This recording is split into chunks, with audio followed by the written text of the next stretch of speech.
오늘은 이어서 우리 구약 성경, 오늘은 이제 북이스라엘에 대해서 우리가 함께 나눠보길 소망합니다. 우리가 지난주에 나눴던 부분까지 복습을 잠깐 하고, 그리고 오늘 이제 오늘의 진도를 우리가 나아가길 소원하는데요. 우리 구약 성경을 한눈에 보는 캐스켓, 우리 구호를 외치고 함께 시작하도록 하겠습니다. 구호 시작! 구약 성경을 한눈에 보는 캐스켓. 네, 아주 힘찬 구호 감사드립니다. 자, 우리 지금 이제 살짝 이제 지난주까지 나눠보았던 그러한 이제 내용들에 대해서 함께 돌아보고, 그 다음에 오늘 진도를 나아가길 원하는데요. 자, 통일왕국 시대가 있고 분열왕국 시대가 있습니다. 통일왕국 시대에 그 이스라엘을 다스렸던 왕은 사울, 다윗, 그리고 솔로몬이 이방 여인들과 막 결혼을 하고 너무너무 많은 우상들을 드리고, 그리고 이제 동맹을 맺다 보니까 하나님께서 그를 멸하시고자 했지만 아버지 다윗의 의로움 때문에 내가 그 솔로몬 때까지는 치지 않으신다 말씀하세요. 하지만 그 말씀을 지키지 못해서 결국 기원전 몇 년이요? 기원전 몇 년?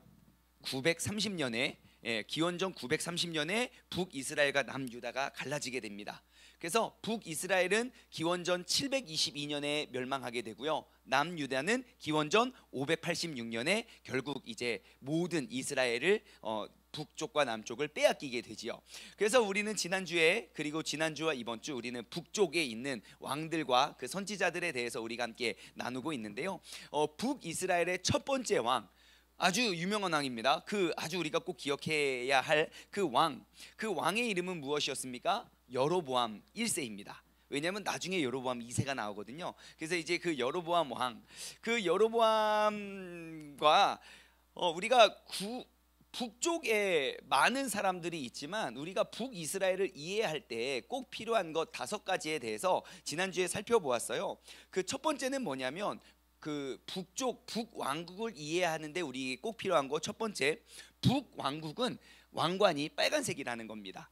하나님이 그 유다 혈통을 통하여 이루어 가실 이 파란색 왕관이 아니고 빨간색 왕관이라는 것 기억하시고, 두 번째는 이제 북왕국의 연대가 930년에서 722년 722년에 일찍이 멸망한다는 사실 우리가 알면 좋고요.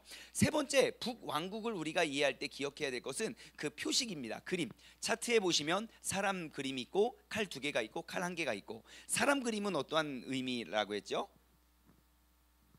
선왕의 그 자녀가 그 왕위를 이어 계승받는 것은 사람 그림이고요. 그리고 칼 하나는 무엇입니까? 반역을 일으켜서 그 왕을 죽이는 것. 칼 2개는 무엇입니까?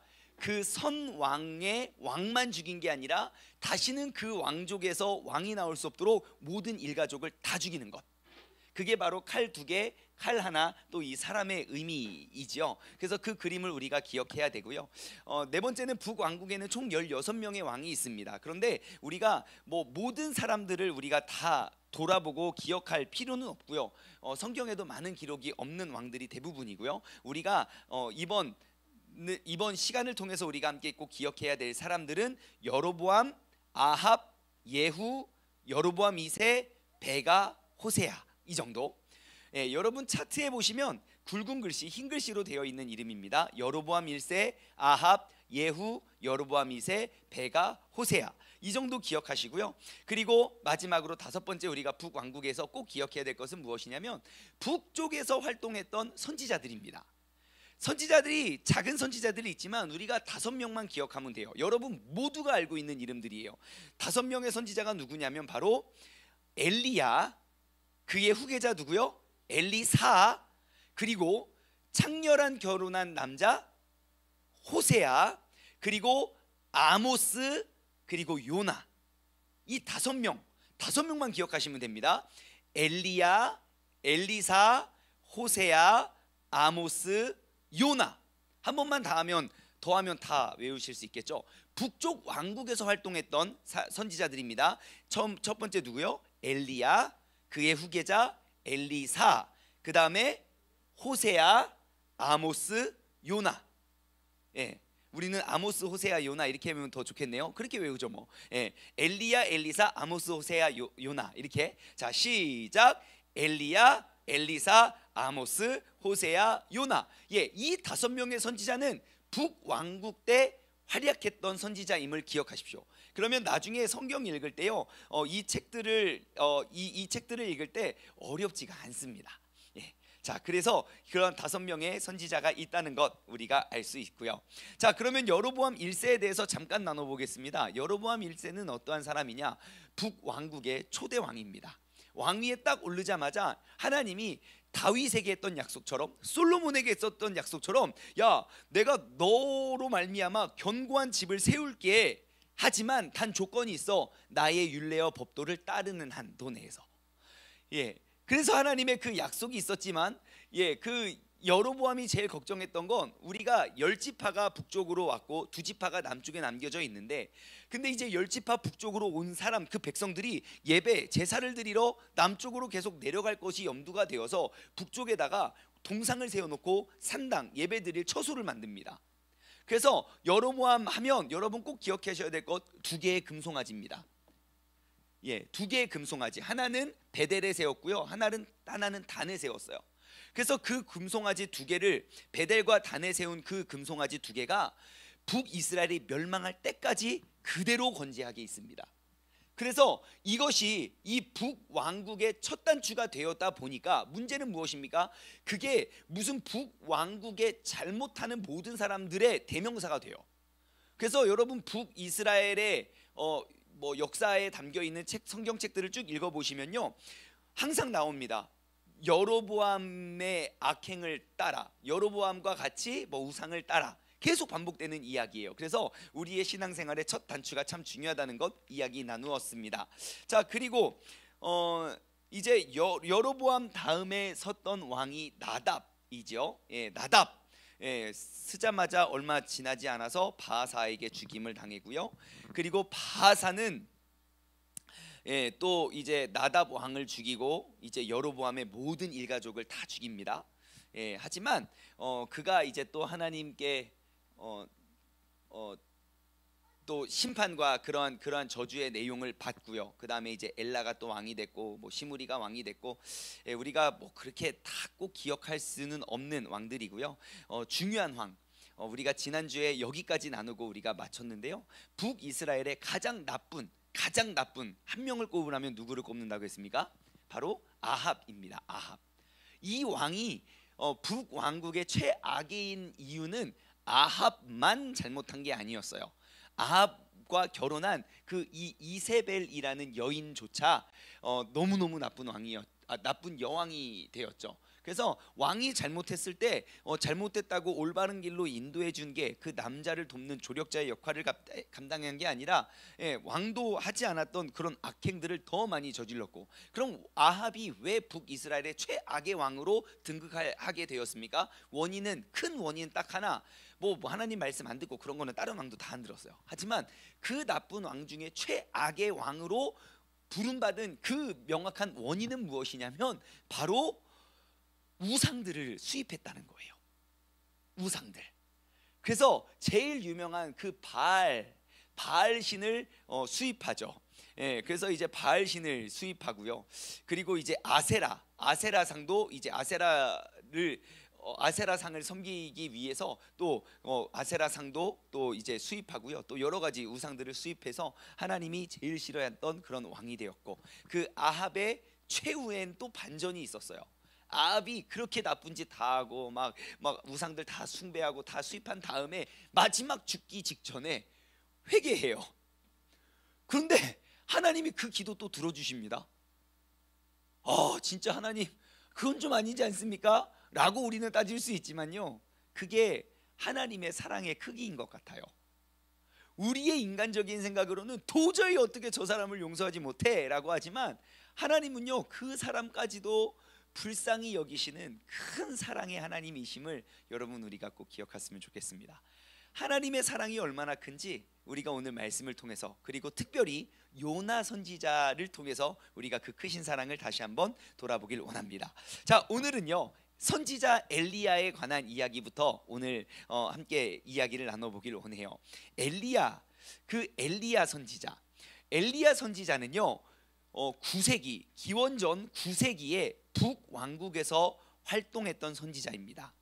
그 엘리야 선지자가 언제 등장을 하냐? 바로 이 아합이 통치하고 있을 때. 아합이 어떤 왕이라 그랬어요? 북왕국의 최악의 왕이라고 했잖아요. 최악의 왕일 때 최고의 선지자를 하나님이 보내주세요. 항상 그래요. 하나님께서는 우리에게 어려움과 시험만 주시는 게 아니라 어려움과 시험을 당할 때에 그때에 이미 피할 길을 예정하신 하나님을 여러분 꼭 기억하시기 바랍니다.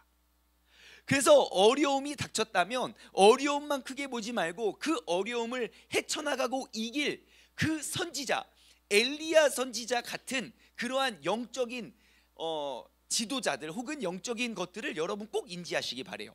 하나님은 절대 우리를 어렵고 힘들고 그런 뭐 절망적이고 거기에 그냥 내버려 두지 않으심을 여러분 꼭 기억하시기 바랍니다. 자, 그래서 이제 엘리야가 이제 최악의 왕과 최고의 선지자가 딱 붙습니다. 엘리야, 하나님이 엘리야를 통해서 명령하신 건 뭐냐면요, 아합과 맞서서 이스라엘에 들어온 그런 모든 우상들과 정면 돌파하게 합니다. 그거를 우회하거나 피해가는 것이 아니라 정면 돌파해요. 열왕기상 17장 1절 한번 볼까요? 열왕기상 17장 1절 말씀 보면요, 이렇게 기록되어 있습니다. 내가 섬기는 이스라엘의 하나님 여호와께서 살아계심을 두고 맹세하노니 내 말이 없으면 수년 동안 비도 이슬도 있지 않겠다. 이제 비와 이슬, 이제 그 땅에는 이제 가뭄이 들 거예요. 근데 그 땅에 가뭄이 들 것을 누가 예견했습니까? 날씨를 통지하시고 날씨를 다스리시는, 일기를 다시는 하나님께서 그 엘리야를 통해서 말씀하게 해요. 그 이후로요 3년 6개월 동안 비가 오지 않습니다. 그런데 여러분, 우리가 기억해야 될 것은 레위기 26장에 보면요, 비가 내리지, 그 땅에 기근과 지진이 오는 것은 하나님께서 내리시는 재앙과 심판 중에 하나임을 우리가 알 수 있거든요. 그 가운데 우상을 숭배하고 우상을 따르던 그러한 땅에 하나님이 엘리야를 통하여 야, 이제 여기에 이제 가뭄이 임할 거야 라고 선포하고, 그리고 이제 하나님께서 엘리야를 이제 광야로 또 숨기시고요, 그리고 하나님만의 놀라우신 방법으로 그를 먹이시고 입히십니다. 우리가 잘 알고 있듯이 까마귀를 시켜가지고요, 엘리야가 먹어야 될 거 그 부리로 물어다가 엘리야한테 갖다 줘요. 그래서 그 가뭄을 다 견디고 납니다. 자, 그리고 엘리야의 능력, 얼마나 많은 기적들을 일으켰냐면, 엘리야 대표적으로요 과부의 떡과 기름. 여러분 그 사건 혹시 아십니까? 과부와 떡과 기름 사건. 근데 우리가 좀 착각하는 게 있어요. 엘리사도 과부를 만나죠. 엘리야도 과부를 만나죠. 자, 엘리야가 만났던 여인에게는 어떠한 기적이 일어나게 됩니까? 기름병이 계속, 예, 맞아요. 그게 한 병 하나가 마르지 않는 게 엘리야 사건이고요, 엘리사도 과부를 만나죠. 그 과부의 가정에 임했던 기적은 뭐죠? 기름병을 여기서 좀 헷갈려요. 왜? 그 엘리사도 과부를 만나는데요, 그때는 어떻게 하냐면요, 엘리사가 그래요. 야, 너 알고 있는 기름병 다 빌려와. 그래서 그 아들이 나가가지고 동네에 있는 모든 기름병 다 빌려오는 거 아닙니까? 그래서 그 기름병으로 계속 붓다가 마지막 기름병을 딱 붓는데 거기서 기름이 뚝 그쳐요. 그래서 이야기해요. 이거 다 팔아다가 너희 빚 갚고 남은 걸로 행복하게 살아 라고 이야기하죠. 그래서 이제 그러한 사건이 있다는 것 여러분 꼭 기억하시고요. 아무튼 엘리야에게는 과부의 떡과 기름 사건이 있었고, 그 다음에 이제 3년 반 이후에 하나님이 엘리야에게 가서 야, 너 아합에게 내려가서 이제 비 내려줄 거라고 이야기해 라고 내려가서 한판 싸움이 붙습니다. 누구랑 싸움이 붙냐? 그 당시 바알을 숭배했던 그런 선지자, 바알의 선지자 450명, 그리고 450명만 있었던 거 아니에요. 성경을 좀 더 자세히 보시면 아세라를 섬겼던 선지자, 아세라 선지자 400명, 합이 몇 명? 850명. 850명 대 하나님 따랐던 엘리야 한 사람 붙습니다. 그래서 제단을 쌓고요, 참신이 하늘로부터 불을 내리게 하자. 그래서 거의 1000대 1로 싸움이 붙죠. 자, 열왕기상 18장 21절 보면요, 열왕기상 18장 21절 말씀에 보면요, 하나님이 말씀하십니다. 엘리야가 모든 백성에게 가까이 나아가 이르되 너희가 어느 때까지 그 둘 사이에서 머뭇머뭇하려느냐? 여호와가 만일 하나님이면 그를 따르고 바알이 만일 하나님이면 그를 따를지리라. 이제 양자택일 하라는 거예요. 어영부영 어정쩡하게 있지 말고 양자택일을 해라. 그래가지고 불을 쌓아놓고 이제 먼저 바알 신 선지자들이 도전하죠. 도전. 그 다음에 이제 기도를 합니다. 오 바알이시여 불을 내려주소서. 오 바알이시여 막 열심히 기도를 하는데 하늘로부터 뜨거운 불이 임하지 않아요. 예, 밤이 되도록 임하지 않아요. 그래서 어떻게 합니까? 엘리야가 옆에서 보다가 야 니네 신 자나보다야. 어디 외출했나? 그러니까 그 불을 반드시 내려주어야만 했던 그 바알 신에게 어떻게 합니까? 자신의 몸을 자해합니다. 항상 우상을 숭배하는 사람들과 진짜 하나님을 섬기는 사람들에는 거기에 차이가 있는 거예요. 우상을 숭배하는 사람들은요 항상 나의 정성과 나의 공이 부족하기 때문에 그래서 신이 응답하지 않는다고 생각을 해요. 내가 괴로운 모습을 보여주면 그 신이 응답하겠지. 그래서 막 몸을 막 칼로 째고 막 다 뜯고 막 피를 내가면서 그 많은 선지자, 여러분 생각해 보십시오. 얼마나 무섭겠습니까? 한두 명 같아요죠. 예? 850명이 막 우와 막 그러고 막 피 철철 나고 막 그렇게 무시무시하면 내가 진짜 살아있는 신이라면 여러분 그거 보고만 있겠습니까? 나를 숭배하던 모든 선지자들이 거기 다 모여 있는데 그거 어떻게 그냥 보고만 있습니까? 그런데 그곳에서는 불이 떨어지지 않아요. 왜 그럴까요? 우상이기 때문이죠. 우상. 도저히 보다가 안 되겠어 가지고 나와 비켜. 그래서 엘리야가 딱 섭니다. 제단 앞에 서고요. 야 물 좀 부어라. 물 부었어요. 야 그거 갖고 안 돼. 더 부어라. 더 부어라. 그래서 하나님께 간절히 기도를 하죠. 하나님, 하나님의 하나님 되심을 우리에게 보여주십시오. 그래서 엘리야가 그 하나님의 이름을 부를 때 바로 하늘로부터 그 불길이 떨어져서 그 가운데 모여있던 모든 선지자, 우상을 숭배했던 선지자들을 다 불로 집어삼키는 그러한 사건이 바로 엘리야를 통하여 이루어지게 되지요. 우리가 이 사건을 통해서 알 수 있는 건 무엇이냐면요, 우리 마음의 욕심이에요. 그러한 것들을 명확히 현격히 우리 눈에 띄면요, 바로 북이스라엘 모든 사람들은 엎드려서 회개해야 되거든요. 근데 그러한 현장을 보면서도 그들은 여호와 앞에 돌아오지 못합니다. 목이 굳어진 백성이고 마음이 굳어져서요. 사람의 마음이 여호와 하나님을 예배하지 못하게 마귀는 끊임없이 지금도 우리의 마음을 움직이고 있을 거예요.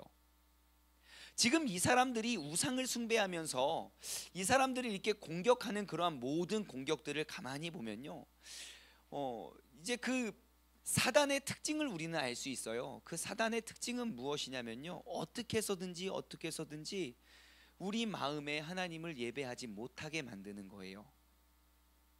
예배하지 못하는 건 무엇입니까? 하나님과 나와의 관계를 단절시키는 것이죠. 하나님과 나와의 단절, 바로 그 예배를 깨뜨려 버리는 것. 여러분, 오늘 이 시간 다시 한번 나의 예배가 하나님과 소통이 되어 있는지 그렇지 못한지를 한번 점검해 보십시오. 그리고 오늘날 나의 예배를 하나님과 잘라버린, 아니 이 사건 속에서 하나님과의 관계, 그러한 관계가 잘라지게 된 그 원인이 무엇입니까? 우상 숭배잖아요. 그러면 오늘날 우리도 한번 돌아봐야 돼요. 내 삶에, 내 마음속에 어떠한 우상이 자리하고 있지는 않는지, 우리가 이 사건을 통해서 다시 한번 우리의 삶 가운데 그 우상을 돌아보길 소망합니다. 자, 그래서 이제 엘리야의 그 사역을 통해서 하나님의 백성은 이제 여호와 하나님의 살아계심을 이제 인정하게 되고요. 바알 선지자들은 죽임을 당하게 되었고, 그리고 그 이스라엘, 이제 그 우상을 숭배하던 선지자들이 한번 싹 정리가 된 다음에 이제 비로소 그 땅에 비가 내리기 시작합니다. 자, 그래서 이제 아합이 이제 그 아내 이세벨에게 이제 이러한 저러한 일들을 다 이제 보고를 합니다. 그러니까요, 이세벨이 이제 여보 어떤 일이 있었는 줄 알아? 어떤 일이 있었는데 그러니까 막 이런 일이 있었고 해서 우리가 바알 숭배하는 선지자들 다 죽었다고 아합이 이야기했어요. 이세벨이 뭐라고 한지 아십니까? 그 이야기를 듣고 맞아 여보, 우리가 정치를 너무 잘못했나 봐, 우리가 하나님 너무 떠났나 봐, 여보 우리가 엎드려서 회개하고 기도하자. 그럼 하나님이 그를 살리셔셨어요. 근데 아합이 뭐라고 그 이세벨이 뭐라고 하는지 아십니까? 그러한 처참히 죽어 있는 그런 모든 것들을 다, 사람이 죽을 때 가장 고통스러운 죽음이 다 죽는 고통이거든요. 예, 그 화상이 가장 큰 고통 중에 하나라고 해요, 인간이 겪을 수 있는.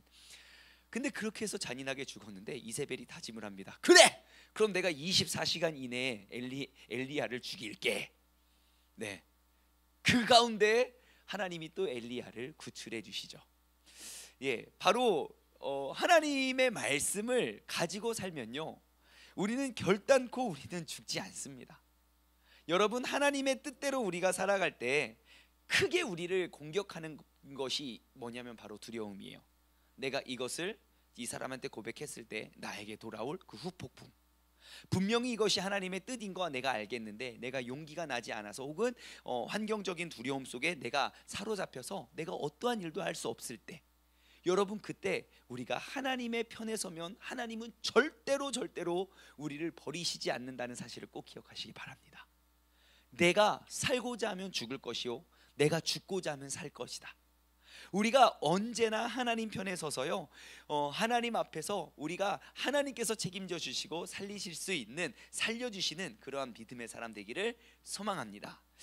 자, 이제 다음 왕으로 넘어가 보겠습니다. 이제 아합이 죽고요, 아하시야가 이제 왕이 됩니다.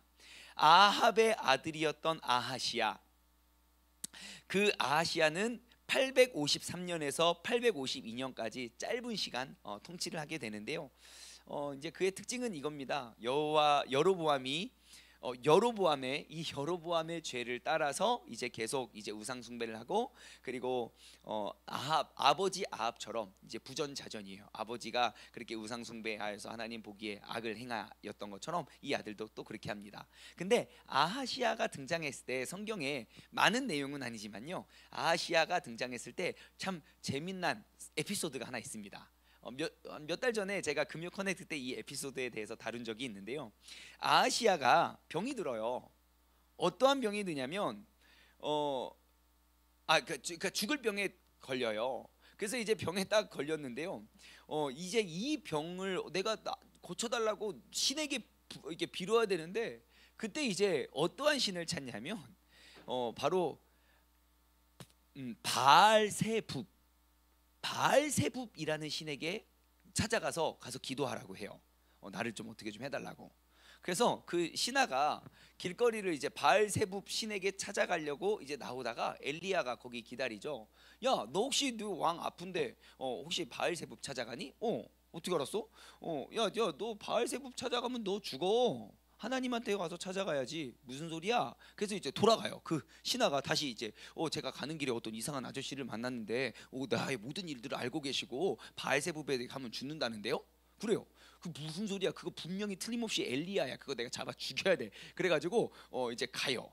그러다가 이제 엘리야는 또 산으로 올라가죠. 그래서 이제 아하시야가 이제 신하를 엘리야한테 보내요. 이제 몸이 계속 안 좋아지고 여호와 하나님께 찾아야 되겠다 싶으니까 50명을 데리고 올라가죠. 엘리야 있는 데로 가요. 그래서 엘리야가 보니까 50명이 이제 50부장과 함께 50명이 쭉 오거든요. 그래서 엘리야가 멀리서 봐가지고 야, 너 내려와. 너 우리 왕이 너 오래. 너 불러오래. 그러니까 이게 보고 야, 내가 하나님의 아들이면 하늘에서 불이 떨어져서 니들을 다 태워 죽일 거야. 하늘에서 불이 떨어진 거예요. 다 죽었어요.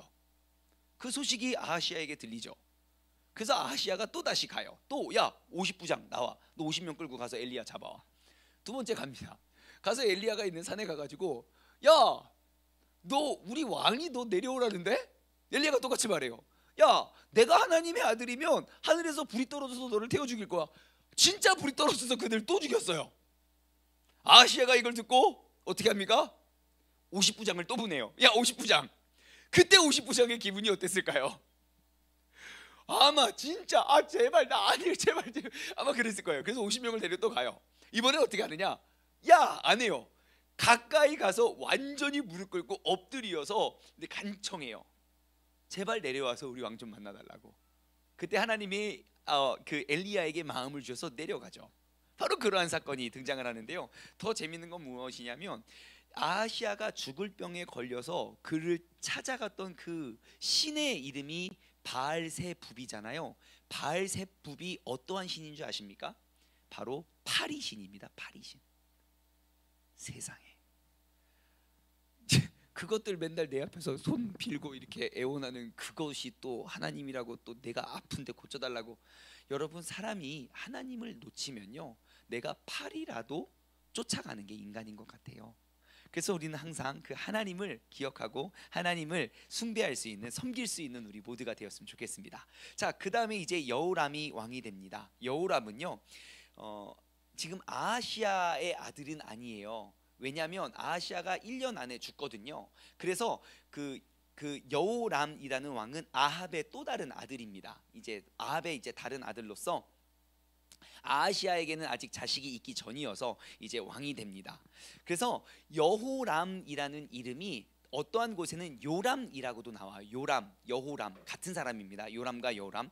자, 그래서 이제 여호람은 어떠한 사람이냐? 또 죄를 따르고 악을 행하고, 그러다가 이제 여호람이 통치하는 기간, 여호람이 통치하던 기간에 이제 하나님이 엘리야를 이제 하늘로 불러시죠. 하늘로. 그 성경에 보면요 우리가 죽은 모습이 아닌 살아있는 모습으로 하늘로 들려지는 사람이 두 명이 있습니다. 누구하고 누굽니까? 에녹하고 엘리야입니다. 에녹하고 엘리야. 자, 에녹은 몇 살 때 하늘로 불려지게 됐을까요? 365세예요. 그냥 외우기가 우리가 365일이니까 365년이 되었을 때 하나님께 불려갔던 사람이고, 그 다음에 엘리야가 또 하나님께서 그를 하늘로 직접 태워 올리십니다. 엘리야가 하늘로 불림받을 때 엘리사가 그 옆에 있었단 말이에요. 안 돼요. 나 애도 혼자만 데려가지 마시고 나도 데려가요. 그럴 때 어떻게 합니까? 놔라 하고 할 때 엘리사가 엘리야의 그 옷깃을 잡았는데 옷을 풀어헤치고 올라가는 거 아닙니까? 에이씨, 나를 버리고 갔어. 쫙쫙 하는데 그 옷을 칠 때마다 막 물이 쫙쫙쫙 갈라졌다는 거 아십니까? 엘리사는 어떠한 사람이냐면요, 엘리야 뒤를 따른 이제 여호람 때 이제 엘리야가 불려지고 이제 엘리사가 활동을 하는데요. 엘리사와 엘리야를 보면요 정말 딱 떠오르는 사자성어가 있어요. 이게 바로 청출어람인 것 같아요. 청출어람. 앞전의 선배보다 훨씬 뛰어난 후배. 엘리야와 엘리사의 행했던 이적은 참 비슷한데요, 엘리사의 활동이, 이적이 훨씬 더 크고 더 능력이 많습니다. 자, 엘리사는 역시 기원전 9세기에 북왕국에서 활동했던 선지자였습니다. 정말 많은 이적과 치유 역사를 행합니다. 먼저 대표적으로 가난한 과부의 기름을 풍부하게 했죠. 아까 말씀드렸어요. 엘리야의 그 과부와 엘리사의 과부는 다릅니다.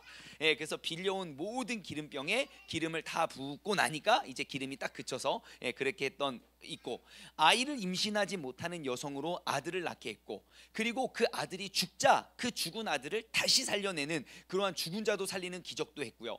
그리고 몇 안 되는 보리떡과 채소로 100명을 먹인 사건도 나오고요. 그리고 시리아 군대 장군, 이거 되게 중요한 사건이에요. 나아만 장군이죠. 나아만 장군이 이제 그 나병에 걸렸는데 그 이방의 장군을 고쳐줘요. 그냥 이스라엘 백성, 북이스라엘 백성만 활동했던 게 아니라 나아만, 그가 이방인의 장군까지도 고쳐줘요. 이것이 의미하는 건 정말 큽니다. 왜냐하면 신약 성경 내내 유대인들은 이방인에겐 구원이 없다고 싸우거든요. 하지만 여러분, 이방 민족에게도 하나님의 역사하심과 하나님의 사랑과 하나님의 뜻과 계획은 늘 그곳에 함께 있다는 사실을 우리는 여기 이 사건을 통해서도 알 수 있게 되지요. 자, 그래서 또 한 가지, 또 엘리사가 죽어요. 엘리사가 이거 찾아볼까요? 열왕기하 13장입니다. 20절과 21절 볼까요? 되게 재밌는 사건이 있어요. 여러분, 엘리사가 죽어요. 열왕기하 13장 20절과 21절. 자, 엘리사가 죽으니까 그를 장사를 합니다. 자, 그리고 해가 바뀌었어요. 예, 무덤에 엘리사를 묻었겠죠. 그리고 한 해가 지났어요. 보니까 아니요, 잠깐 앞쪽이요. 자, 근데 모압의 도적대들이 그 땅에 왔어요. 모압이란 나라의 도적대들이 왔는데 마침 사람을 장사하는 자들이 그 도적대를 보고 그의 시체를 엘리사의 묘실에, 그러니까 엘리사의 무덤에 집어 던졌거든요. 근데 그 시체가 집어 던지니까 엘리사 뼈에 빵 부닥치니까 어떻게 됩니까? 세상에, 죽은 지 1년이 된 시체에 사람이 부딪혔는데, 시체가 부딪혔는데 살아나요. 엄청난 능력 아닙니까? 여러분, 이 정도는 돼야 돼요. 내가 머물고 떠난 그 자리에 정말 그런 아름다운 하나님의 역사와 능력을 남겨낼 수 있는 그런 사람들 되었으면 좋겠어요. 예? 아유, 저 사람은 언제 가나, 그런 거 말고요. 정말 내가 활동을 했을 때나, 그리고 내가 떠난 그 자리, 내가 남겨진 그 자리에 언제나 그 하나님의 역사와 하나님의 능력이 남겨질 수 있는 믿음의 사람 되시기를 주님의 이름으로 축원합니다. 자, 그래서 이제 그 선지자는요, 하나님의 부르심을 받아서 하나님의 회의에 참여하면서 하나님의 말씀을 전하는 자들이 바로 선지자이지요. 아무리 세상이 악하거나 아무리 세상이 잘못되더라도 언제나 그 마음은 누구를 향하고? 하나님을 향하고 그 하나님의 마음을 헤아려 전달하는 게 선지자입니다. 그러면 여러분, 이 시대에 과연 하나님은 선지자를 누구를 택하여 부르셨을까요? 여러분, 이 자리에 있는 우리 모두가 하나님께서 택하여 부른 그러한 사람임을 꼭 기억하시기 바랍니다. 뭐 특정한 목사님이나 특정한 사역자만 사역을 하는 것이 아니라 내가 크게나 작게나 내가 처해 있는 그런 모든 곳에서 항상 하나님의 마음을 헤아리고, 무너지고 패역한 모든 사람들이 우상 숭배하는 그것을 바라보는 것이 아니라 하나님의 계획하심, 하나님의 일하심을 바라보면서 우리가 선포하고 하나님의 마음을 나누어 낼 수 있는 그러한 귀한 사람들 되기를 주님의 이름으로 소망합니다. 자, 이제 그 다음에 이제 예후가 왕이 됩니다. 자, 예후는 칼이 2개예요. 그러니까 뭘 죽였습니까? 여호람과 여호람의 일가족을 죽였겠죠. 여호람은 누구의 아들이라고 했습니까? 아합의 아들이라고 했잖아요. 아합의 아들, 또 다른 아들. 그러니까 예후에 의해서 아합 일가족은 쫙 멸망하게 됩니다. 자, 예후가 왕으로 기름 붓기 전에요, 계속 우상 숭배를 하고 막 그러고 막 그러니까요, 사마리아에 심각한 기근이 임합니다. 근데 그때 또 다시 아합 때도 기근이 임했는데 또 다시 기근이 임하는 거예요. 근데 이 기근이 얼마나 극심한 기근이었는지 열왕기하 6장 24절부터 30절까지의 내용을 쭉 보잖아요. 열왕기하 6장 24절에 30절까지 말씀 보면요, 그 기근이 얼마나 극심했는지 먹을 것이 없고 없어서 무엇을 먹냐면요, 자식을 잡아먹습니다. 먹을 것이 없어서. 여러분, 7년 기근이면요, 부모가 자녀를 잡아먹는 그럴 수밖에 없는 기근, 그럴 수밖에 없는 어려움에 처해요. 여러분, 7년 기근, 이거 어디서 많이 들어보던 거 아닙니까? 언제 또 7년 기근이 임했죠? 요셉 때요. 어디 나라에? 애굽에요. 애굽에 7년 기근이 임할 때 어떻게 됐습니까? 7년 동안 축적했던 그 나라의 백성만 먹여 살린 게 아니고 그 인근 지방에 있는 모든 땅에 먹을 것이 없어서 걔네한테 돈 다 갖다 줘. 걔네한테 또 이거 먹을 게 없어요. 그러니까 야, 그럼 니네 뭐 있어? 뭐 곡물 이 재산 다 갖다 줘. 그거 다 갖고 왔어. 이제 바꿀 게 없어요. 그래? 그러면 니네 땅 갖고 와. 땅. 그래서 땅 다 사요. 7년 기근이 그 정도였거든요. 근데 이때 또다시 7년 기근이 임해요. 그럼 질문, 왜 7년 기근이 임했을까요? 왜 6년이 아니고 왜 5년이 안 됐을까요? 네? 상징적으로 7을 채우기 위해서 니네 죽어봐라. 그러면 하나님은 그 재앙과 심판의 뜻을 돌리실 수 있으신 분이거든요. 그럼 7년 동안 이 기근에 있는 동안 사람들은 뭘 했을까요? 그들은 그래도 깨닫지 못했다는 거예요. 여러분, 우리가 구약의 왕들을 다 살펴보면요, 항상 우리에게 가져다 주는 메시지는 명확합니다. 우리가 깨닫고 깨닫는 그 즉시 여호와께 돌아와야 된다는 거예요. 멀리 떠나고 하나님 마음에 하나님을 비웠던 사람들은요 7년 동안 그렇게 처참하고 비참한 그러한 기근과 정말 부모가 자녀를 잡아먹을 수밖에 없는 환경 속에서도 회개하지 못한다는 거예요. 그러니 여러분, 우리가 회개할 수 있을 때 회개하는 것이 얼마나 크신 주님의 은혜인지 모릅니다. 그래서 오늘 이 저녁에도 우리가 주님으로부터 떠나 있는 것들이 있다면 다시금 주님 앞에 돌아올 수 있는 그런 은혜의 밤이 되기를 소망합니다. 자, 그래서 이제 나라가 너무너무 힘들고 어려우니까 이제 여호람이 이제 통치하고 있는 그때에 이제 한 선지자에게 이제 기름을 주어서 예후라는 사람을 찾아가서 이제 기름을 붓습니다. 야, 네가 다음 왕 해라. 그러면서 하는 약속이 뭐냐면 열왕기하 9장 7절부터 10절입니다. 열왕기하 9장 7절에서 10절. 이제 그 선지자는요 예후에게 기름을 부으면서 이렇게 이야기해요. 야, 너는 너의 주 아합의 집을 쳐라. 내가 나의 종 곧 선지자들의 피와 여호와의 종들의 피를 이세벨에게 갚아줄 건데 아합의 온 집이 이제 멸망할 거고 이스라엘 중인 매인자 노인자나 아합에게 속한 모든 남자는 내가 다 멸절하되 아합의 집을 느밧의 아들 여로보암의 집과 같이 할 것이며 하면서 이제 그렇게 할 거라고 쭉 이야기를 해요. 그래서 이제 예후가 왕으로 기름 부음을 받고 나서 어떻게 합니까? 그 선지자의 말대로 행동합니다. 그래서 가서 이제 반역을 하러 딱 가는데요. 그 당시 어떠한 일이 있었냐면 아람 사람들과 북이스라엘이 싸움을 하고 있어요. 전쟁을 하고 있는데, 자, 그때 이제 부상을 입은 여호람을 이제 죽이려고 음모를 꾸며서 이제 여호람에게 하고 딱 가요. 그런데 그때 이제 가고 있는데요. 지금 여호람, 그 당시 전쟁이 북이스라엘과 남유다가 합해서 싸우는 연합군의 전쟁이었거든요. 거기에 누가 있었냐면 남유다의 왕 아하시아. 이 아하시아 아닙니다. 이 아하시아 말고 이 아하시아하고 여호람하고 같이 합세해서 이제 전쟁을 하고 있는데, 그때 이제 죽이러 가요. 딱 보니까 예후가 날 죽일 것 같아요. 그때 반역이로다 외쳐요. 그때 예후가 쏜 화살에 맞아 죽어요. 이제 그렇게 있고, 그리고 이 아하시아도 지금 반역이 일어나니까 어떻게 하겠습니까? 도망가죠. 그 아하시아도 도망가던 길에 또 죽게 되죠. 그래서 예후가 어떻게 하냐면요, 그 장관에게 이제 아합의 아들들, 그 아합의 이제 아들들이 70명이거든요. 그 70명의 아들들을 다 데리고 와서, 시체를 데리고 와서 어디에 던지라고 하냐면, 잘 기억하세요. 나봇의 밭에 던지라고 해요. 나봇의 밭. 나봇의 포도원, 그게 어딘 줄 기억하시나요?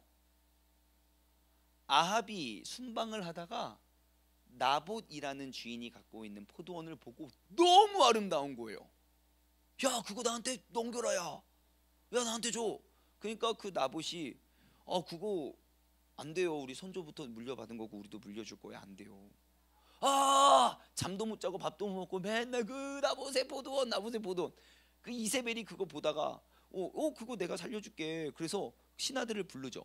거짓 증인 2명 세워서 이 사람이 이거 잘못했습니다. 돌에 맞아 죽어요. 그래놓고 아합에게 가죠. 여보, 보니까 이거 나봇 죽은 거 같아. 그거 뺏은 그 땅이잖아요. 지금 예후가 반역을 일으켜서 아합의 아들 70명의 머리를 다 잘라서 거기에 다 던집니다. 나봇이요. 그래서 이제 조금만 예후 사건 때 조금만 더 재밌는 이야기를 들려줄게요. 자, 그렇게 해서 이제 여호람의 시대는 끝나요. 그 다음에 이제 예후가 왕이 됩니다. 예후가 왕이 되는데요. 여호람을 죽인 후에 이제 여호람을 딱 죽였으면 이제 칼 하나, 그죠? 죽인 후에 이제 통치를 하는데요. 예후가 그래요. 이제 이세벨이 이제 아합의 아내잖아요. 그리고 이제 아들이 다스렸으니까 이세벨도 그 왕궁에 살았잖아요. 근데 이제 반역을 일으켰어요, 예후가. 그래서 이세벨이 이제 창밖으로 이렇게 딱 나와서 예후가 밑에 있어서 이렇게 보고 있었어요.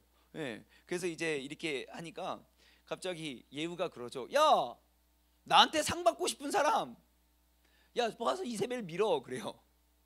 그래서 이세벨을 가서 밀어요. 그래서 거기 성전에서 떨어져 가지고 이게 떨어져요. 근데 거기서 끊치는 게 아니라 예후가요, 그 이세벨 떨어졌네 하고 그 실체를 밟고 지나가요. 그리고 나가서 맛있게 식사를 나누면서 막 잔치를 벌여요. 그리고 나서 나중에 이세벨을 그 시체를 치우러 갔는데 시체를 누가 뜯어 먹었을까요? 개들이 뜯어 먹었겠죠. 왜요? 하나님께서 예언하셨거든요. 하나님께서 약속하신 심판이요 다 이루어져요. 그래서 두 골과 손 그리고 발 외에는 다 개들이 뜯어 먹어요. 열왕기하 9장 36절 거기에 예언되어 있거든요. 이스라엘 토지에서 개들이 이세벨의 살을 먹을지라. 하나님의 심판의 말씀이 그대로 이루어집니다. 그래서 이 저주받은 여인 그 이세벨의 최후는요 정말 소름 끼칠 정도로 되게 처참한 그런 최후를 맞게 되죠. 뿐만 아닙니다. 이제 예후가 왕이 됐습니다. 그리고 아합의 아들들 70명이 여전히 이제 사마리아에 머물러 있었겠지요. 예, 그런데 그 70명을 싹 다 죽여서 이제 그 사마리아 도시 지도자에게 편지를 써요. 야, 거기 이제 아합의 아들들이 살고 있잖아. 그 아합의 아들들을 머리를 다 바구니에 담아가지고 이스라엘에 있는 나에게 보내. 그래서 예, 그 70명의 아들의 머리를 다 잘라서 어디다 던졌다고요? 그 나봇의 밭이에요. 예, 그래서 이제 그렇게 살려두지 않지요. 그래서 하나님께서 예견하셨던 대로 너는 그냥 그 선 왕만 죽이는 게 아니라 그 모든 일가족을 해서 새롭게 해라. 그래서 예후가요 아합의 집을 멸절했을 뿐만 아니라 또 예후가 끝내주는 일을 합니다. 보십시오. 여기 보면 칼 한 대 걸로 칼, 한 두 대, 세 대 걸로 칼 그러잖아요. 근데 북이스라엘의 역사에 가장 많은 이제 대로 이어져 가는 게 아들이에요. 그 다음은 칼 뭐 이게 칼이잖아요. 여기에 4대가 반역 없이 이루어질 수 있는 계기가 있습니다. 누가 정치를 잘해서 계속 아들로 이어갔을까요? 예후겠죠. 예후가 어떤 일을 하냐면요, 아합의 집을 멸절했을 뿐만 아니라 아합이 수입했던 그 완전 유행했던 그 특산품이 뭐였습니까? 바알신이었어요. 바알신. 그래서 큰 성읍에 이제 예후가 이야기합니다. 이게 열왕기하 10장 내용인데요. 이거 되게 재밌어요. 18절부터 한번 볼까요? 이건 성경을 읽어도 그냥 재밌어요. 열왕기하 10장 18절부터 27절까지 볼게요. 자, 보십시오. 예후가 뭇 백성을 모아요. 그리고 그들에게 이제 이야기합니다. 야, 아합은 바알을 조금 섬겼지만 나는 엄청 크게 섬길 거야. 내가 완전 바알 왕팬이야. 그래가지고 자 19절 그러므로 이제 내가 가서 큰 제사를 바알에게 드리고자 하니까 야, 모든 바알의 선지자들과 모든 섬기는 자, 모든 제사장 한 명도 빼놓지 말고 다 초청해요. 야, 우리 하자. 그래서 불러 내게로 나오게 하라. 모든 오지 않는 자들 한 명도 살려두지 말고 너 바알 신 믿으면 다 와. 바알 제사장이야, 다 와. 다 초청해요. 그래서 예후가 바알을 섬기는 자를 멸하려던 계책을 씁니다. 그래서 그 밑에 쭉 이야기를 간략히 요약하면요, 성읍에 다 모여요. 그래서 이제 문을 딱 걸어 잠그고요, 와, 다 모였다. 우와, 죽여라. 그래서 바알 신을 섬기는 사람을 다 죽입니다. 한 명도 빼놓지 않고 다 죽입니다. 그 한 번에 그 올바른, 야, 드디어 그 우상을 완전 파멸시키는 그 모습을 보신 하나님께서 4대를 책임진다고 약속하세요. 그래서 그 혈통은 쭉쭉쭉쭉쭉 이어져서 하나님 보시기에 올바른 행동을 하잖아요. 하나님은 그거 기억하십니다. 여러분, 남왕국에 보면 나중에 보겠지만 히스기야 왕이 있거든요. 히스기야 왕이 있거든요. 여러분, 히스기야 왕이 정치를 잘 했었다가 죽을 병에 걸려요. 근데 내가 죽을 병에 걸려서 내가 곧 죽을 거라는 소식을 선지자로부터 딱 듣자마자 히스기야가 뭐라고 기도합니까? 하나님 앞에 나와서 엎드려서 기도하잖아요. 하나님, 내가 하나님을 향해 행했던 그런 선한 일들을 기억해 주세요. 그러면 여러분, 오늘날 내 삶에 어떠한 크고 작은 어려움, 아니 하나님 앞에 내가 섰을 때 하나님 보시기에 아름다운, 정말 4대를 책임질 만한 그리고 나의 목숨까지도 생명으로 바꾸어 줄 만한 그러한 선한 일들이 무엇인지 돌아보시기 바랍니다. 신앙생활은요, 그냥 혼자만 왔다가 혼자만 가는 거 아닙니다. 하나님과 그러한 아름다운 추억을 쌓아가는 게 신앙생활입니다. 여러분, 이렇게 수요일 저녁에 나와서 예배를 드리는 것, 아니 이렇게 성경 공부를 하는 것, 이것도 어찌 보면 또 하나의 추억이지 않겠습니까? 네? 어려운 일이 딱 닥쳤을 때 막 그 어려움에만 하지 말고, 하나님 기억하세요. 내가 그 코로나의 위협에 뚫고 여기 멀리 있지 않은 그곳에도 왔지만 그럼에도 불구하고 하나님 앞에 나와서 하나님의 말씀을 나는 기억하고 있습니다. 나에게 나의 인생을 이 어려움에서 그치는 것이 아니라 나의 삶을 통하여 회복하실 그 주님의 일들, 하나님 여기서 멈추시면 안 됩니다. 그 약속을 붙잡고 우리가 기도할 수 있는 믿음의 사람 되시기를 소망합니다. 자, 이제 예후가 죽고 여호아하스가 왕이 되고요, 그의 아들 여호아하스가 되지만 역시 마찬가지로 여호와 보시기에 악을 행합니다. 예, 그래서 이제 여로보암의 죄를 그대로 따라가고, 그리고 또 아람 사람과 또 전쟁이 이루어지게 되고요. 뭐 또 특별한 일은 없습니다. 그리고 요아스가 왕이 됩니다. 요아스는 또 어떠한 사람이냐? 네, 여로보암의 죄를 그대로 답습했고 하나님 보시기에 악을 행한 사람입니다. 예, 그래서 이제 요아스는 이제 또 이제 남유다 그 아마샤, 예, 요아스가 아마샤랑 전쟁합니다. 예, 전쟁하고 그리고 이제 요아스가 이겨요. 물리치고. 예, 그 이유가 뭔지 아십니까? 예, 아마샤랑 요아스, 이제 북이스라엘과 남유다가 싸우는데요, 북이스라엘이 이겨요. 우리가 추측할 수 있는 원인이 뭘까요? 얘네가 싸움을 잘해서 있을까요? 얘가 나쁜 짓 해서 그랬을까요? 네? 얘가 나쁜 짓 안 했으면 무조건 남유다가 이기겠죠. 왜냐하면 여기는 파란 혈통이잖아요. 예, 왜냐하면 이 아마샤가요, 그 당시 우상 숭배를 하고 있었거든요. 예, 아마샤가 에돔의 신을 섬기고 있을 때, 예, 하나님은 우상 숭배하는 거 그냥 보고 있지 않습니다. 예, 그래서 이제 또 전쟁에서 지게 만들죠. 예, 그리고 이제 또 엘리사가 이제 바로 요아스 때 또 죽음을 맞게 되고요. 예, 그리고 이제 엘리사가 죽음을 맞게 되고 그 큰 이름에 그 훌륭한 능력 많은 그런 선지자가 죽게 되니까요, 이제 그 이후에 사람들이 이제 이스라엘을 더 공격하고 또 이제 그들은 무너지게 되지요. 그래서 여러분, 하나님의 백성이 계속해서 우상을 섬겼지만요, 하나님은 그 백성들을 그냥 멸하고 죽이지 않은 이유가 뭔지 아십니까? 이스라엘 백성이 계속 알잖아요. 왕들 제대로 된 왕이 한 명도 없어요. 예후도요, 그 사건 하나만 줬고 나머지 다 그냥 안 좋았어요. 그런데 이렇게 안 좋은 왕들이 계속 있는데 왜 하나님이 그걸 보고만 계시죠? 답은 여기에 있어요. 아브라함에게 있고요, 모세에게 있어요. 뭐예요? 하나님의 약속 때문에요. 1200년 전에 하나님이 맺으신 그 약속 때문에 아무리 그들이 잘못해도 그들을 향한 하나님의 크신 은혜가 있다는 사실을 기억하시기 바랍니다. 여러분, 하나님이 지금 이 도시, 이 시대에 왜 이러한 사태를 보고만 계시는지 아십니까? 아직도 그 은혜가 유효하기 때문이에요. 그러면 우리가 이 약속을 바라보는 우리의 관점은 다시금 우리가 주님으로부터 떠나고 멀리했던 것들을 다시금 주님께 돌아옴을 우리가 외쳐야 되는 줄 믿습니다. 자, 이제 30분 남았는데요, 우리 기지개를 한번 피고, 자, 두 손을 가지고 위로 쭉, 쭉 가시고, 오른쪽, 여기 왼쪽 옆구리가 당겨야 됩니다. 오른쪽, 네. 자, 다시 가운데 왼쪽. 엄청 잘하시네요. 되게 유연하시네요. 자, 뒤에. 자, 좋습니다. 좋습니다.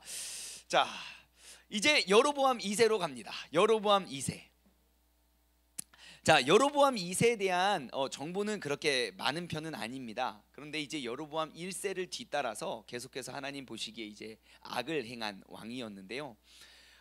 우리가 이쯤에서 알 수 있는 건, 지금 이제 여로보암 2세를 왔는데 우리가 이쯤에서 알 수 있는 건 무엇입니까? 하나님께서 우상 숭배를 얼마나 싫어하시는지 우리는 알 수 있습니다. 왜냐하면 지금 여로보암 1세가 세워놓았던 이 두 개의 금신상의 이 우상이 그 북이스라엘의 모든 역사를 다 잡고 있다는 사실을 우리는 알 수 있어요. 그래서 그 우상 숭배, 그러니까 우리의 신앙생활의 첫 단추를 우리가 잘 끼는 것이 엄청 중요하다는 사실을 여러분 꼭 기억하시길 바래요. 자, 여로보암 2세는 사실 그렇게 큰 막 사건이 많지 않거든요. 근데 여로보암 2세에 우리가 꼭 기억해야 될 것은 무엇이냐면요, 여로보암 2세가 즉위하고 통치하던 시대에 아까 북쪽에 있었던 그 선지자들 5명 기억하시나요? 누군지 시작. 엘리야, 엘리사, 아모스, 호세아, 요나, 그죠? 그 2명을 제외한 3명이 바로 여로보암 2세의 선지자 때, 아니 여로보암 2세가 통치할 때 그 3명의 선지자가 활동했기 때문에 우리는 알 수 있습니다. 여러분, 선지자는 어떠한 사람입니까? 하나님의 마음과 하나님의 말씀을 백성에게 전하는 자. 선지자는요, 나의 마음과 나의 생각과 나의 뜻을 붙잡고 살아가는 사람이 아니고요, 언제나 하나님의 뜻을 바라보고 살아가는 사람. 그래서 하나님은 그 3명의 선지자를 통하여 그들 가운데 항상 회복하기를 원하셨던 그 하나님의 마음을 전달합니다. 자, 그래서 우리가 먼저 호세아 선지자에 대해서 한번 살펴보길 원해요. 여러분, 호세아 선지자 조금 구약 성경에 관심 있는 분은 아실 거예요. 호세아. 여러분, 그 차트에 보시면 호세아 어디 있어요? 호세아 그림이 뭡니까? 이거 뭐야? 반지예요. 다이아몬드 반지. 다이아몬드 반지는 언제 끼죠? 결혼할 때 끼죠. 여러분, 결혼할 때 남편이 막 이만한 거 다 사주셨죠? 아멘, 아멘, 아멘. 예, 다 사주셨을 거라고 우리가 믿어 의심치 않아요. 결혼 반지예요. 왜냐하면 호세아 선지자는요, 하나님께서 호세아 선지자에게 말씀하신 건 너가 그 지금 음란하고 음행하는 그 백성의 마음을 이해하고 헤아리기 위해서 그 창녀와 결혼하게 합니다. 여러분, 그 선지자들의 삶의 모습을 보면요, 참 재미난 사건들이 많아요. 하나님께서 그 도시 혹은 그 민족의 특정한 어떠한 상징적인 의미를 선지자들에게 직접 행위 예술로서 승화시키게 하는 사람들이 꼭 있습니다. 대표적으로 누구냐면요, 예를 들어 이사야 선지자. 여러분, 임박한 심판의 징조로 하나님이 이사야한테 뭐 시키는 줄 아십니까? 예, 빨개 벗고 돌아다니라 그래요. 이사야 선지자, 그런 일이 있고요. 이사야서 20장에 보면 나와요. 예레미야 선지자. 예레미야 끝내줘요. 예, 예레미야 뭡니까? 하나님께서 목에 멍에를 걸게 합니다. 이제 그래도 왕 중의 왕은 에스겔이죠. 에스겔은 무엇합니까? 밧줄로 자기 몸 통통통 동여 매고요. 뭐 이쪽으로 뭐 며칠 자고 저쪽으로 누워서 며칠 자고 그 성문 앞에 가지고 그래놓고 인분 사람의 똥으로 떡 구워 먹으라고 하고 별거 다 시킵니다. 예, 막 머리 기르라고 하고 아무튼 뭐 그런 거 구워 먹고요. 그러한 것과 같이 호세아 선지자에게도 무엇인가 그러한 그 시대를 향한 하나님의 메시지가 그에게 심겨졌는데, 그게 뭐냐면 우상 숭배. 제가 계속 말씀드리는데요, 우상 숭배와 함께 따라오는 세트로 짝을 이루는 그런 범죄가 하나 있다면 그게 뭐예요? 음행이에요. 음행. 항상 우상 숭배와 행음은 뗄래야 뗄 수 없는 그런 관계입니다. 그래서 지금 이스라엘 백성이 가장 큰 잘못이 뭐예요? 다 우상을 숭배하고 있잖아요. 그래서 그곳에 그 음행한 백성들, 야, 니들은 내가 너희의 신랑이 되고 내가 너희의 신부가 돼, 너희 나와 함께 있어야 되는데 이제 나를 버렸고 이제 다른 이방의 사람들과 그런 행음한 자들을 상징하기 위해서 이제 간음, 음행이라는 그것들을 상징적으로 이제 호세아랑 결혼하게 합니다.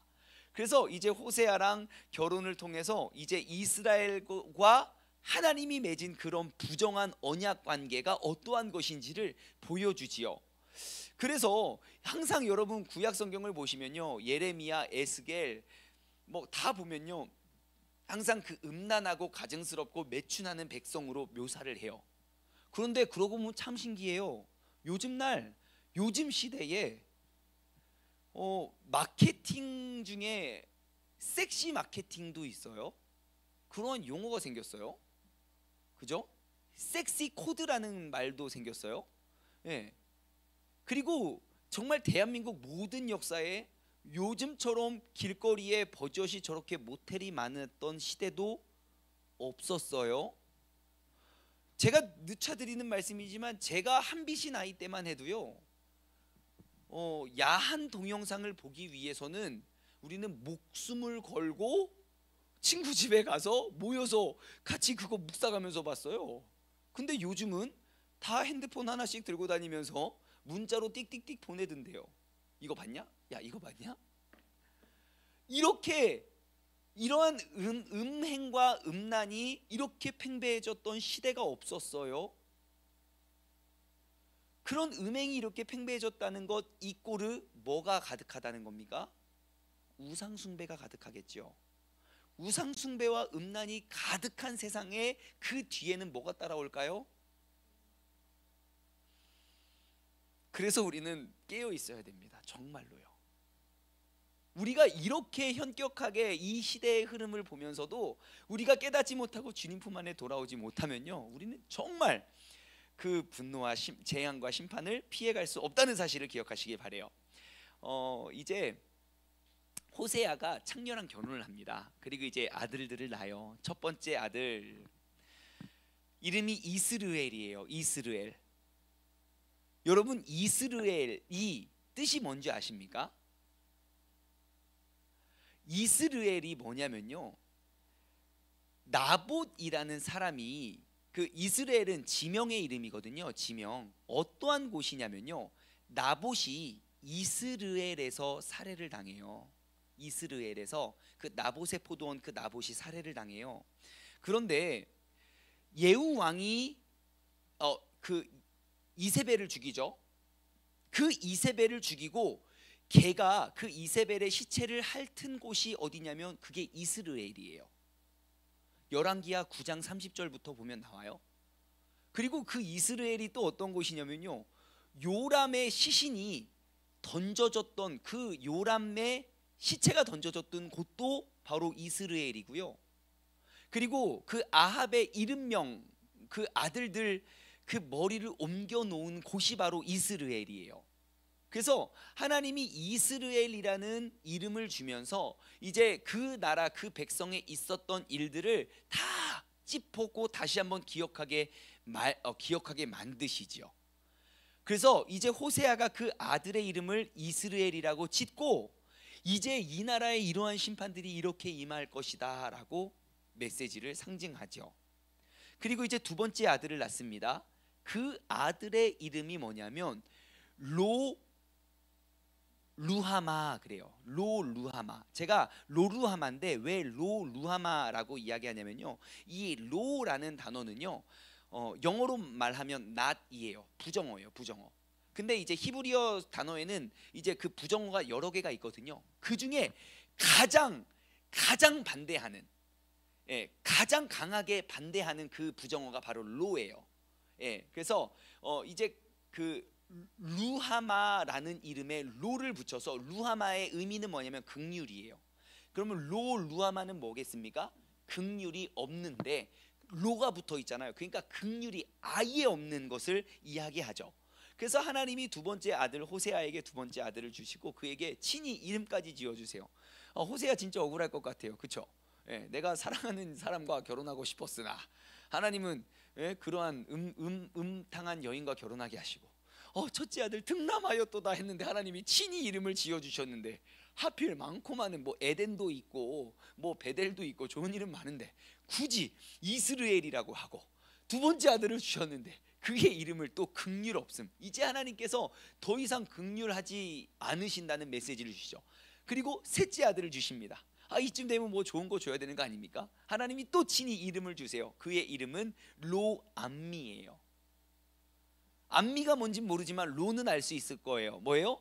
부정어예요. 뭐뭐 하지 않는다. 근데 암미가 뜻이 뭔지 아십니까? 백성이라는 뜻이에요. 로암미. 니들 이제 내 백성이 아니야. 너희들 이제 내 백성이 아니니까 니들 이제 끝났어. 이제 약속은 100이 됐어. 뭐 이런 거죠. 그래서 내 백성이 더 이상 아니라고 이렇게 이야기를 합니다. 그런데요, 정말 놀랍고 신기한 건 뭔지 아십니까? 호세아서를 읽어보시면요, 이러한 내용들로 쭈루루루룩 이루어지고 그냥 그대로 끝나지 않아요. 하나님의 마음, 어떠한 마음입니까? 야, 니들 이제 다 피바다고 다 죽음의 모습이야. 그리고 난 더 이상 너희에게 긍휼을 허락하지 않을 거야. 그리고 너희는 더 이상 나의 백성이 아니야 라고 말하면서요, 호세아 저 뒤편에 가잖아요. 그러면 아브라함에게 하신 그 약속을 기억하고 그들의 회복을 또 이야기합니다. 그래서 호세아서 저 뒤편을 보면요, 되게 아름다운 그 외침과 찬양이 있습니다.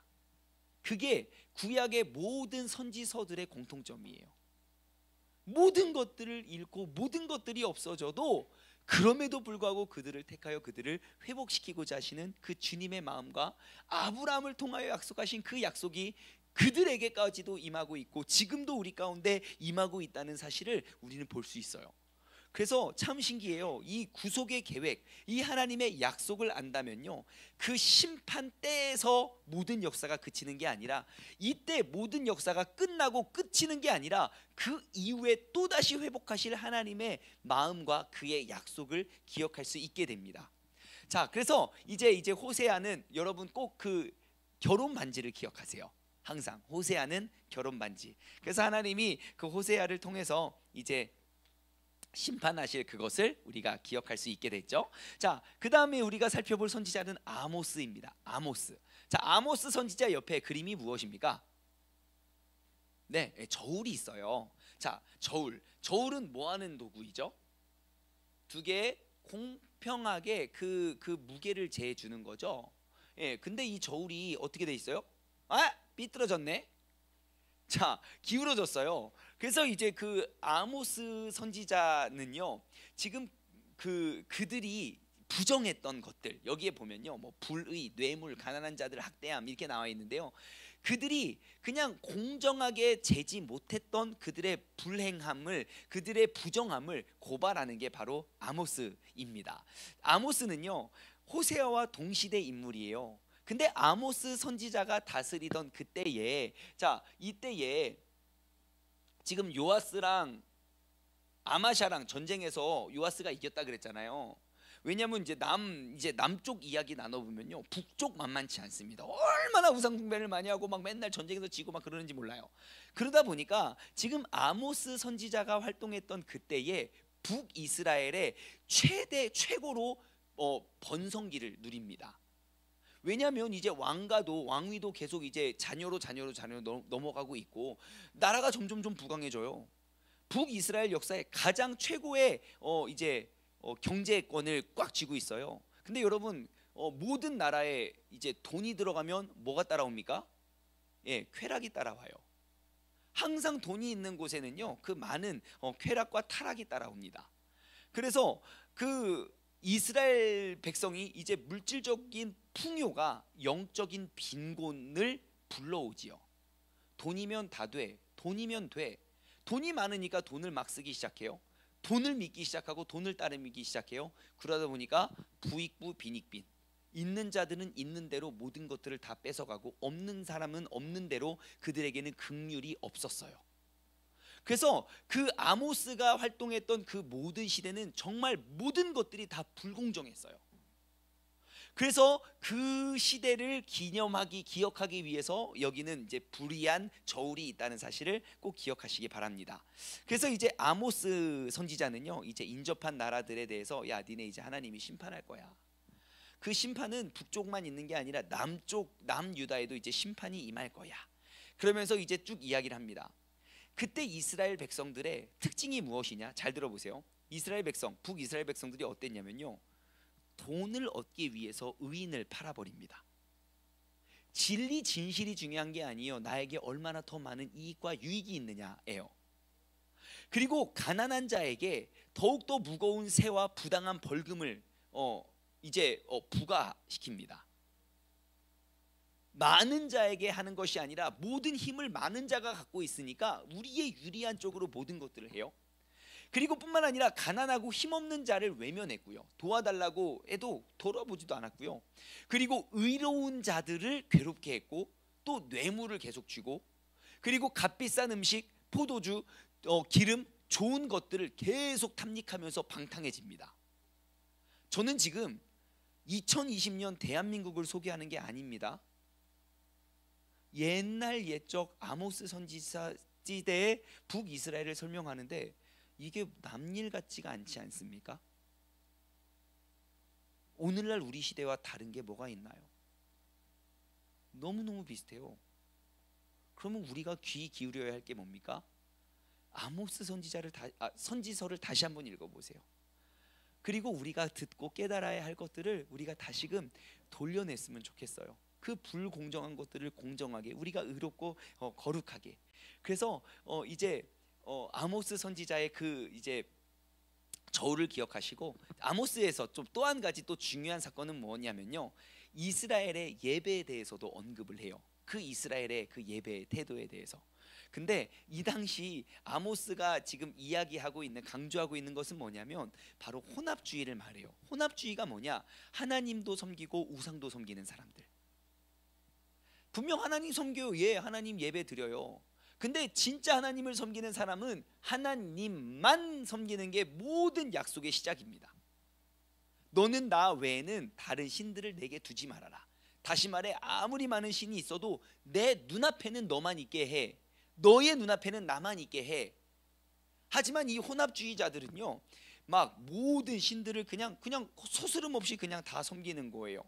그래서 끊임없이 우상 숭배를 하고 끊임없이 그냥 자기가 원하는 대로, 내가 원하는 방식대로 예배를 드리고 그렇게 살다 보니까 결국 그들에게 기다리는 건 무엇입니까? 재앙과 심판이 기다리고 있다는 것입니다. 그래서 다른 선지자들과 마찬가지로 아모스 역시 하나님은 공의로우시고 심판하실 것이라는 그러한 메시지를 계속 남겨주죠. 아모스 9장 8절 말씀 보고 넘어갈까요?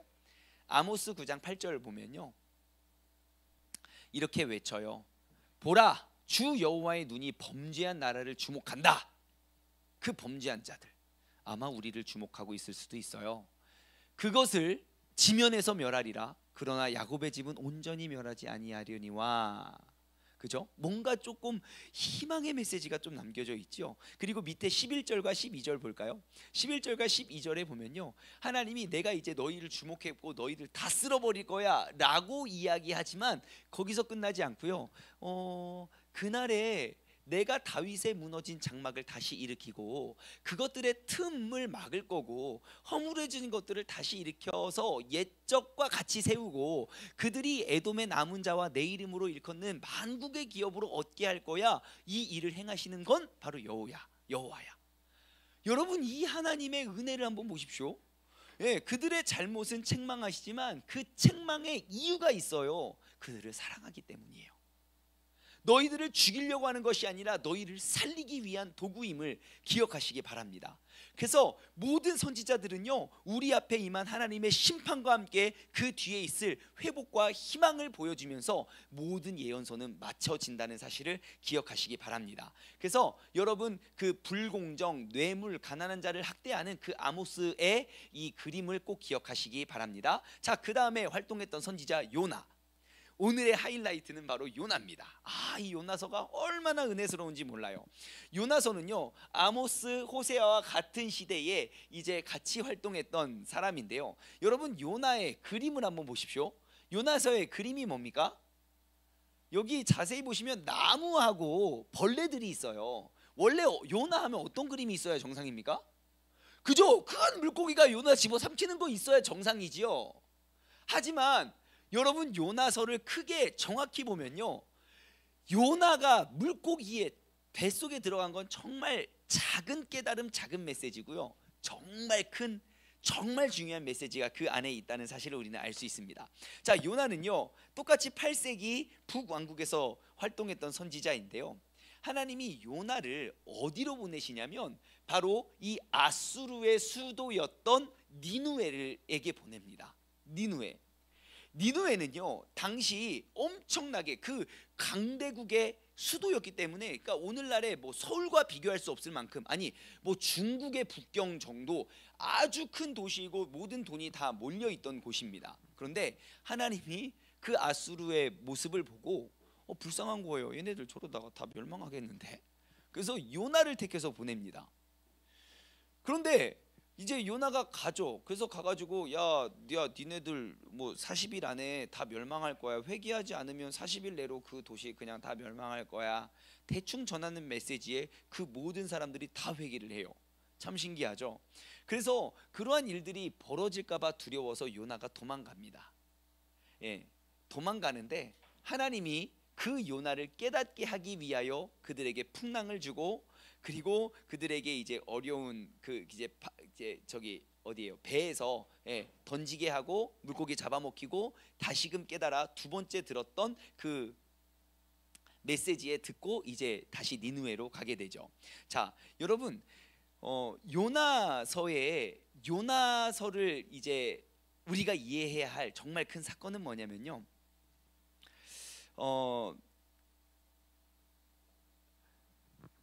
요나가 하나님의 마음과 하나님의 뜻은 어디에 있습니까? 니느웨의 회복과 니느웨의 회개예요. 근데 요나가 봤을 때 그 사람들은 요나의 마음은 어디에 있습니까? 저것들은 죽어야 된다는 거예요. 여러분, 그 요나서를 보면요, 우리가 알 수 있는 건 하나님의 긍휼하신 마음과 요나 마음 속에 있는 그 긍휼의 마음이 전혀 다름을 우리는 볼 수 있습니다. 하나님이 나를 통하여 행하시고자 하시는 일과 내가 그냥 하고 싶은 일이 따로 있는 거예요. 여러분, 우리가 인생을 살다 보면 그 하나님의 마음과 내가 부딪힐 때가 얼마나 많은지 몰라요.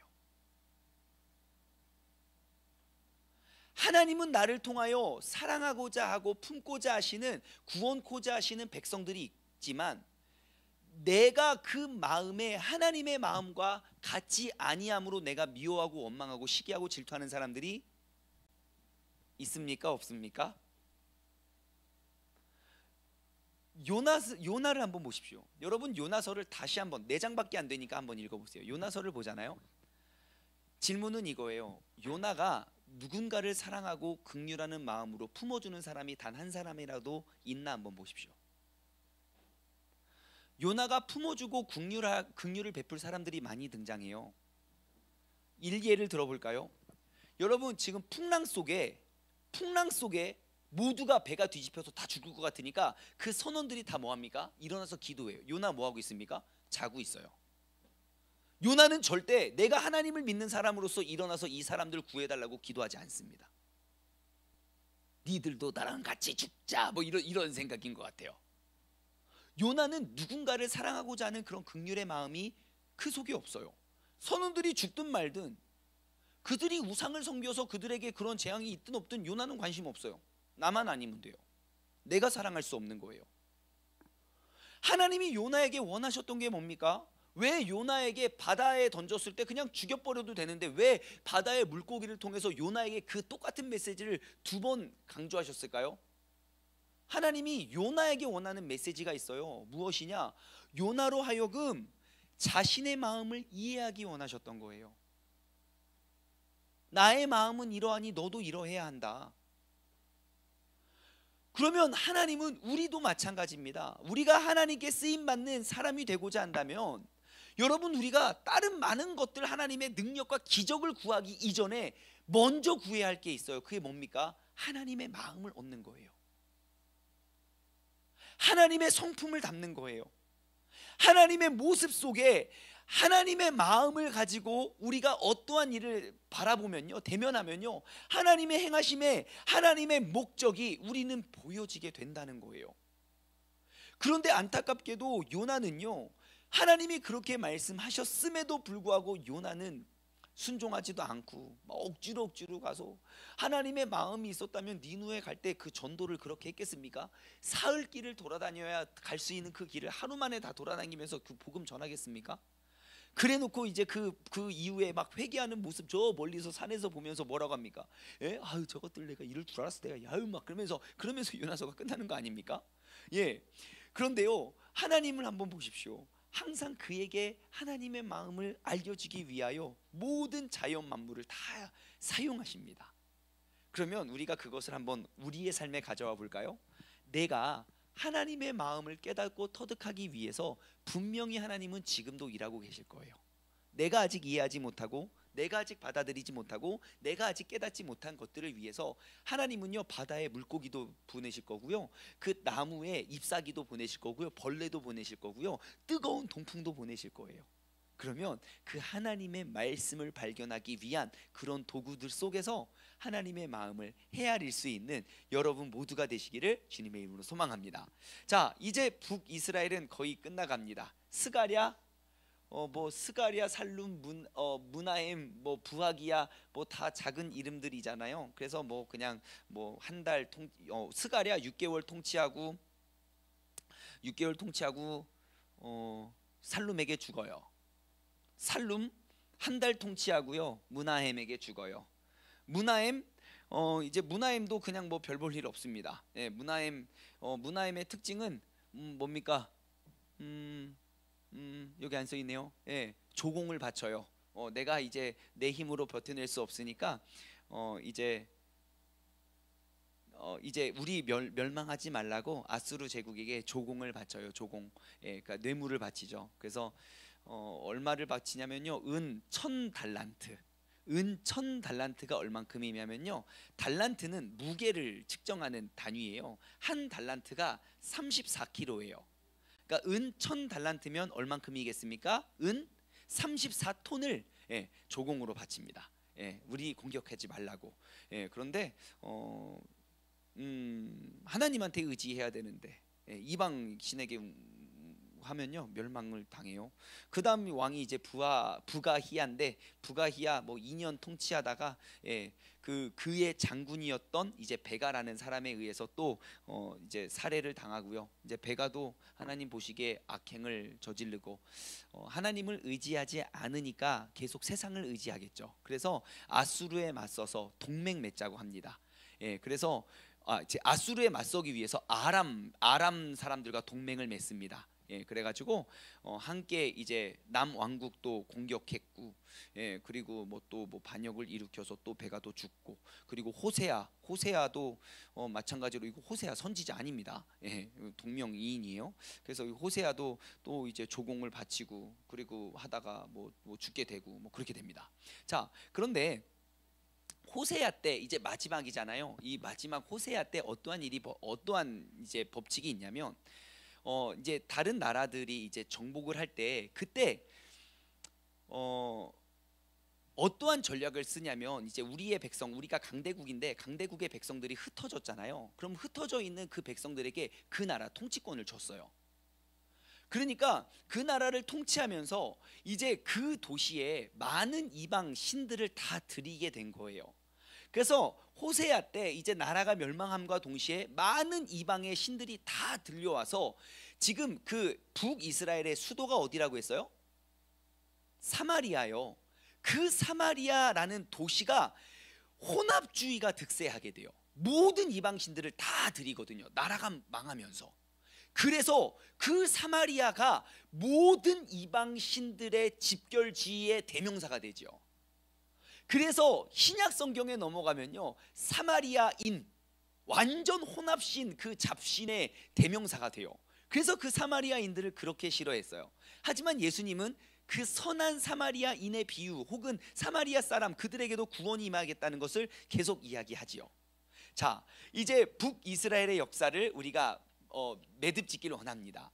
여러분, 북왕국의 마지막 그 멸망의 요인인 바로 열왕기하 17장에 기록되어 있어요. 열왕기하 17장을 꼭 읽어보십시오. 그러면 북왕국이 무엇을 잘못했는지 거기에 자세히 기록이 되어 있는데요, 이런 것들이죠. 일단 우상을 세운 것, 산당을 세운 것, 이방 사람들의 규례를 따른 것, 그리고 우상을 숭배한 것. 그래서 하나님이 선지자를 보내서 끊임없이 계속 반복해서 돌아와라, 야 너희는 돌아와라, 내가 돌이켜서 너희들 내 명령과 그것을 기억해라, 그럼 내가 복 줄게. 그래서 선지자들을 보내시죠. 엘리야, 엘리사, 호세야, 아모스. 요나는 니누에 갔으니까요. 그렇게 했지만 주님 앞에 돌아오지 못했던 그 나라는 결국 멸망하게 됩니다. 그래서 북부에 있는 사람들은 초대 왕이었던 여로보암에서부터 이제 하나님의 말씀을 어기기 시작해서 그 마지막 오랜 역사도 아니에요. 그 200년 역사에 정말 처참한 마침표를 찍게 되지요. 여러분, 우리의 삶도 그리고 이 나라와 한국 교회도 마찬가지일 겁니다. 분명히 아직 희망이 있어요. 희망이 있기 때문에 아직 우리가 무너지지 않은 거예요. 그러면 그 약속을 기억하는 우리가 정말 이 시대에 하나님의 마음을 그대로 받아서 전달할 수 있는, 이 시대를 살아가고 있는 하나님의 보내심 받은 자, 신약에서는 사도라 말하고 구약에서는 선지자라 이야기합니다. 우리가 하나님의 마음과 뜻대로 헤아려서 내 주변에 아직 주님을 알지 못하는 사람 혹은 주님을 떠났던 사람에게 하나님의 마음과 그 약속을 전파할 수 있는 그러한 사도이자 선지자로 우리가 굳게 서기를 주님의 이름으로 소망합니다. 기도하겠습니다. 하나님 아버지, 감사합니다. 오늘 북이스라엘의 역사를 돌아보면서 우리가 이 말씀을 우리의 마음판에 새겨서 우리가 돌아보고 점검해야 할 것들이 무엇인지 다시 한번 생각하게 하여 주심에 감사를 드립니다. 아버지 하나님, 우리가 언제나 하나님의 약속, 그 심판의 기준과 그 축복의 기준은 단 한 번도 달라진 적 없고 변한 적 없는 그 속에서 우리가 주님의 말씀을 붙잡고 나아가길 소망합니다. 여호와 하나님의 끊임없는 경고와 메시지 속에서도 그 주님의 품으로 돌아오지 못했던 그런 백성들에 의해서 모든 나라가 멸망했던 것처럼 우리가 그 멸망과 심판을 기다리는 것이 아니라 나로 말미암아, 이 자리에 있는 우리로 말미암아 회복하실 그 하나님의 약속과 능력을 붙잡고 우리가 그 회복을 외치며 회복을 이루어낼 수 있는 그런 믿음의 사람 되게 하여 주옵소서. 감사드리오며 이 모든 말씀 살아계신 예수 그리스도 이름으로 기도드리옵나이다. 아멘. 다 같이 주기도문으로 모든 시간을 공부를 마치도록 하겠습니다. 하늘에 계신 우리 아버지여, 이름이 거룩히 여김을 받으시오며 나라에 임하옵시며 뜻이 하늘에서 이루어진 것 같이 땅에서도 이루어지리이다. 오늘날 우리에게 일용할 양식을 주옵시고 우리가 우리에게 죄 지은 자를 사하여 준 것 같이 우리 죄를 사하여 주옵시고 우리를 시험에 들게 하지 마옵시며 다만 악에서 구하옵소서. 나라와 권세와 영광이 아버지께 영원히 있사옵나이다. 아멘. 아멘.